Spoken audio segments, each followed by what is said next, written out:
Hello guys, good evening. So nandito na nga ako sa Malaysia, no? Ito ang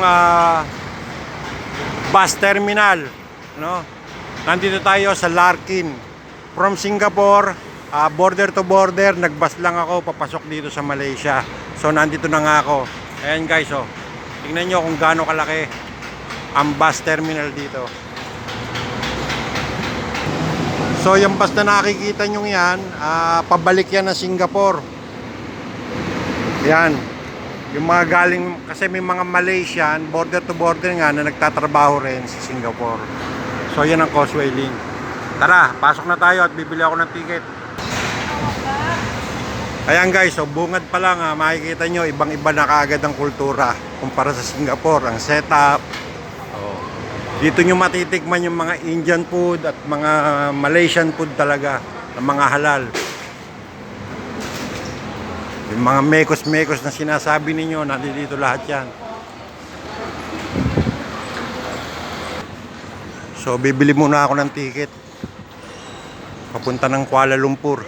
Ang Kuala Lumpur kasi yun ang city nila, no? So maraming mga traveler nagko-cross country lang. Baka maubusan ako ng ticket. 8 oras guys, from Larkin to Kuala Lumpur. 8 oras.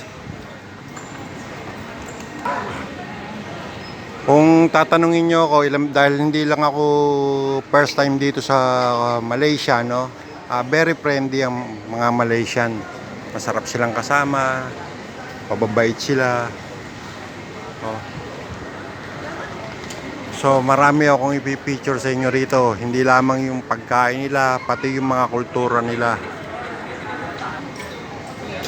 Yun, nakakita ako ng McDonald's. Lagi nyo tatandaan, pag nagta-travel kayo, lagi nyo, kung gusto nyo ng free wifi, sa McDonald's ka agad ang punta nyo. Hanapin nyo agad ang McDonald's. Positive yan. Dahil 5 to 6 hours ang biyahe, no, kukunin kong ticket ay 11:30 or 11:45. Nasa Malaysia na tayo. Kuala Lumpur.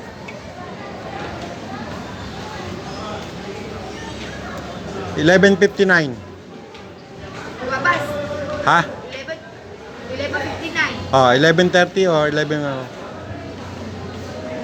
11. Wabas yung wine. anything na. Anything What time? 11:59 lang. Okay. 36 ringgit ang bayad guys sa bus.